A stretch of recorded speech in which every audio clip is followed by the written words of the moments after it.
दोस्तों, हमारे यहाँ एक कहावत है कि चौबे जी गए छब्बे जी बनने, लेकिन दुबे जी बनकर लौटे।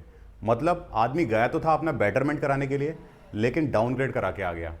कहीं दोस्तों आप लोगों के साथ भी तो ऐसा नहीं हो रहा है कि आप लोग जिम तो जाते हैं मसल्स बनाने के लिए बॉडी में, लेकिन आप अपनी बॉडी में इंजरीज लेके आ जाते हैं। तो दोस्तों घबराइए मत, आपका भाई है ना इस प्रॉब्लम के सॉल्यूशन के लिए। नमस्कार दोस्तों, मैं अभिराज सिंह स्वागत करता है आप लोगों का अपने चैनल फाइट एंड फीस्ट पर।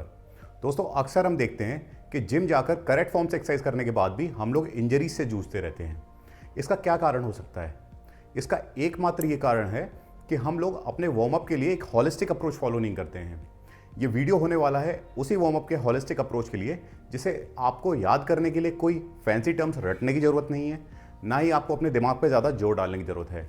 आपको एक ऐसा सिस्टमेटिक अप्रोच बताऊंगा जिससे कि आपको सारे वार्म अप एक्सरसाइज बिना नाम रटे याद हो जाएंगे और जिससे आपकी 99% सारी इंजरीज के चांसेस बिल्कुल खत्म हो जाएंगे। दोस्तों सिस्टमेटिक अप्रोच की मैं इसलिए बात कर रहा हूं क्योंकि अक्सर हम वीडियो देखकर वार्म अप एक्सरसाइज सीख तो लेते हैं, लेकिन समय आने पर उनको परफॉर्म नहीं कर पाते, वो हमारे दिमाग से स्किप हो जाते। आपके लिए वार्म अप एक्सरसाइज कर्ण की सी विद्या ना बने कि समय पर आप भूल ही गए, उसके लिए मैं सिस्टमेटिक अप्रोच आप लोगों को वीडियो के एंड में बताऊं।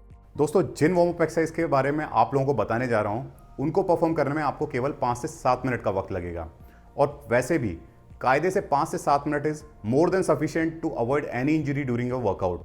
आइए दोस्तों शुरू करते हैं हम अपनी वार्म अप एक्सरसाइजेस, जिसमें कि हमारी पहली वार्म अप एक्सरसाइज टारगेट करेगी हमारे नेक प्रोटेक्शन को, जिसके लिए हमें करने होंगे अपनी नेक को क्लॉकवाइज और एंटी क्लॉकवाइज रोटेट। आपको अपनी गर्दन को कुछ इस तरह से क्लॉकवाइज रोटेट करना है।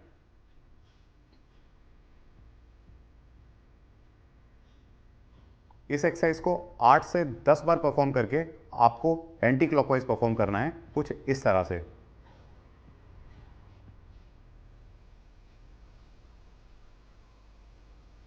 ये भी 8 से 10 बार परफॉर्म करके आपको अगली एक्सरसाइज जो नेक के लिए करनी है वो 5 से 6 बार आपको इस तरह से करनी है।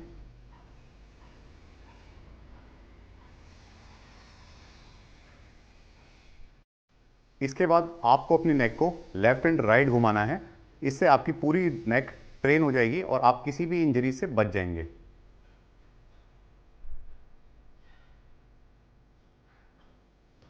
ये भी आपको 5 से 6 बार परफॉर्म करना है। दोस्तों नेक के बाद बारी आती है हमारे शोल्डर्स को वार्म अप करने की। इसमें हमें सबसे पहले अपनी जो एक्सरसाइज करनी है उसमें हमें अपने हाथों को इस तरह से आगे की तरफ मूव करना है। ये देखिए बिल्कुल ऐसे जैसे आप एक स्विमर हो। उसके बाद 8 से 10 बार इसे परफॉर्म करके 8 से 10 ही बार आपको इसको बैक में इस तरह से मूव करना है। इसके बाद आपको अपने रोटेटर कप पे हाथ रख के इस तरह से सर्कल बनाने की कोशिश करनी है पीछे की तरफ। ये भी आपको 8 से 10 बार करना है और फिर आगे की तरफ, जिसको भी आपको 8 से 10 बार करना होगा। इसके बाद आपकी बारी आती है रिस्ट का वार्म अप करने के लिए। इसके लिए हमें एक्सरसाइज करनी होगी, हमें अपने हाथों को इस तरह से करना होगा और अपनी रिस्ट को क्लॉकवाइज 8 से 10 बार और एंटी क्लॉकवाइज 8 से 10 बार इस तरह से घुमाना होगा और आपकी रिस्ट का वार्म अप हो जाएगा। दोस्तों रिस्ट के बाद बारी आती है हमारे बैक और उसके आसपास की मसल्स का वार्म अप करने की, जिसमें कि हमें सबसे पहली एक्सरसाइज करनी होगी, हमें अपने आप को स्ट्रेच करना होगा कुछ इस तरह से।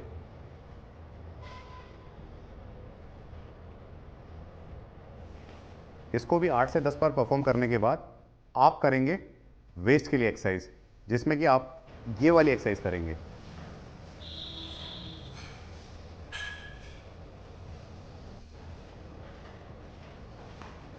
इसे भी आपको 8 से 10 बार परफॉर्म कर। दोस्तों अगली हमारी जो एक्सरसाइज होगी वो टारगेट करेगी हमारे लेग्स को। तो इसमें सबसे पहली जो हमारी एक्सरसाइज होगी उसमें हमें अपनी टांग को उठाकर इस तरह से अपने एंकल से नीचे क्लॉकवाइज और एंटी क्लॉकवाइज रोटेट करना है। ये भी आपको 8 से 10 बार करना है। इसी तरह से दूसरे पैर से लेके इस तरह से क्लॉकवाइज और एंटी क्लॉकवाइज करना है। इसके लिए आप किसी चीज़ का सहारा भी ले सकते हैं अगर आप सही से एक पैर पे खड़े नहीं हो पाते हैं। इसके बाद जो आपको एक्सरसाइज करनी है वो होगी लंजेस। दोस्तों लंजेस में सबसे पहले आपको परफॉर्म करनी होगी साइड लंजेस, जिसमें कि आप कुछ इस तरह से हाफ लंजेस करेंगे।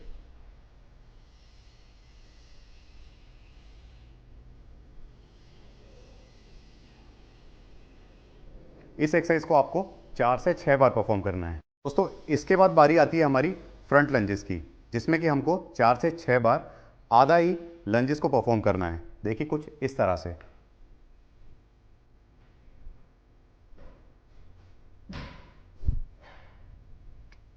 ये दोनों पैरों से हमें परफॉर्म करना है।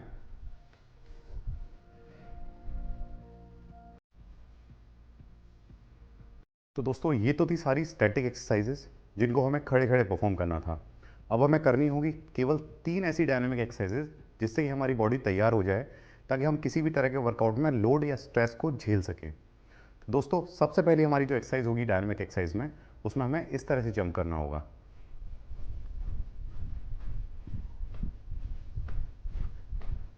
ये 15 से 20 बार इस तरह से जंप करके उसके बाद आप जंप करेंगे इस तरह से।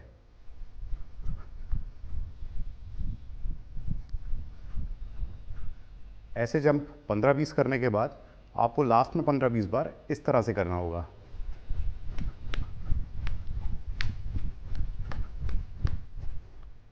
तो दोस्तों ये थी हमारी डायनामिक एक्सरसाइजेस। तो दोस्तों वीडियो के एंड में अब बारी आती है कि किस तरह से इतनी सारी वार्म अप एक्सरसाइजेस को याद किया जाए।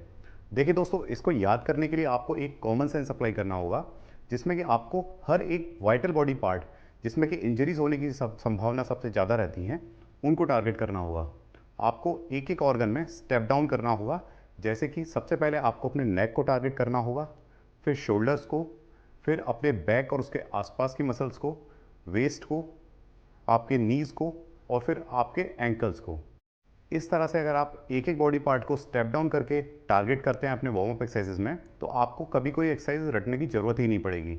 आप ये जान जाएंगे कि आपको कौन कौन सी बॉडी पार्ट्स को वार्म अप के लिए तैयार करना है, ताकि आप अपने एक्सरसाइजेज में इंजर्ड ना हो।